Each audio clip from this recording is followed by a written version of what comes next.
the driver license and the gloss, because we mentioned, like Rowan was just talking about, or speaking about court documents and how they destroy themselves with their very own technology in them, and by using these uppercase names. As he said, there's a name here, and Con James Bowen is the name that appears, but the name that appears, as we can see, it's an all uppercase name, which is, as we've discovered, is a gloss, or American Sign Language, which is a foreign language to the document. So we actually have English and we have American Sign Language.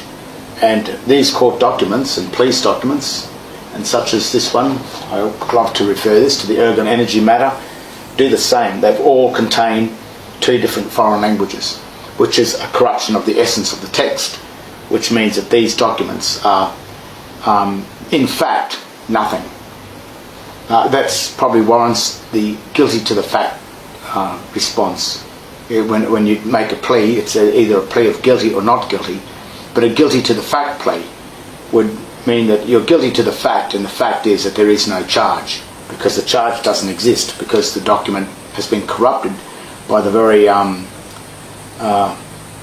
authority that created the document.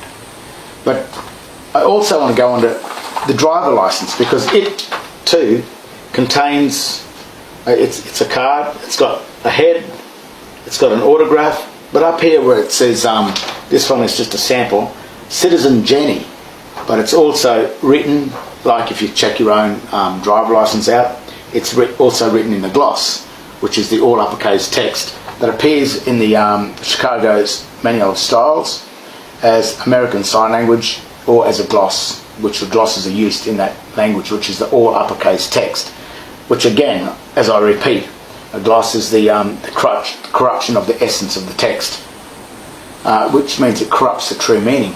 And I believe you had a tenant living with you at one time who was a law student from James Cook University in Queensland, Australia.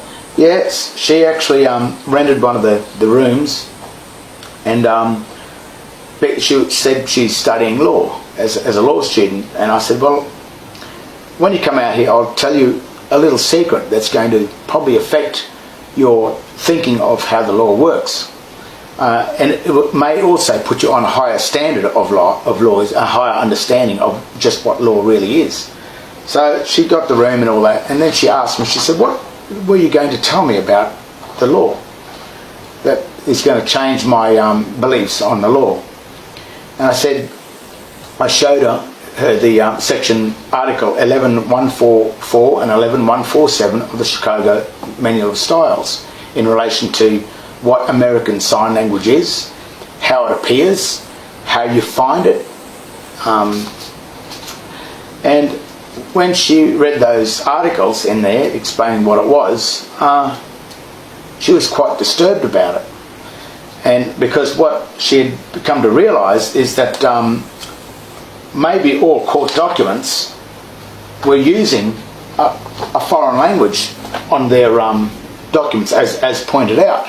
But she wasn't aware of this because she was just a student. So she said to me, well, look, I'll go and speak to my to the QC, which is the lecturer at the university in Queensland. It's out at Cairns, actually. And I will ask for his opinion on what he thinks about this American style, all uppercase American Sign Language. And she came back in a couple of days, very disturbed, and said she's going to leave law, not going to be involved in it anymore. I said, oh, I didn't mean to upset you that much. I said, well, what's happened?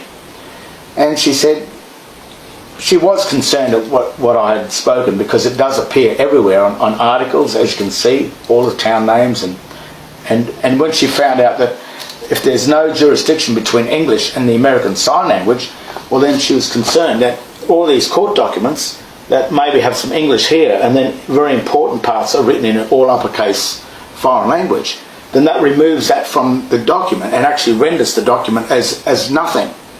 And she's concerned about being involved in, if it was correct, then this would be a fraud or a crime of some kind.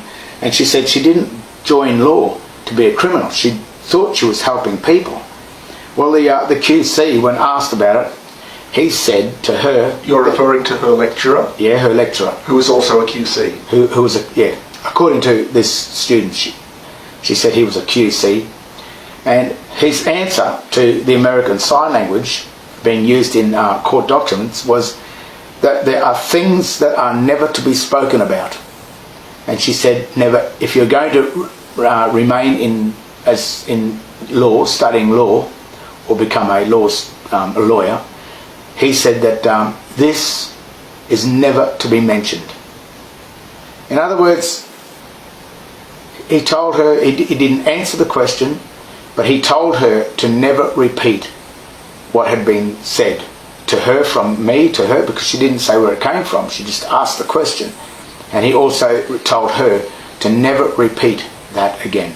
Was he quizzical as to where she got the information from? Yes, she was. She didn't say who told her, but she did mention the book. And the question was, is there jurisdiction between two different languages on one document? That was the first question. And is this English? Is this writing on a document English? And of course, if it's not English, does it have jurisdiction with that? And if it doesn't have jurisdiction, then would that not render their court system as corrupt, false, or misleading, or a concealment, whatever it is? And he warned her to never speak about this again. So she left. The driver license.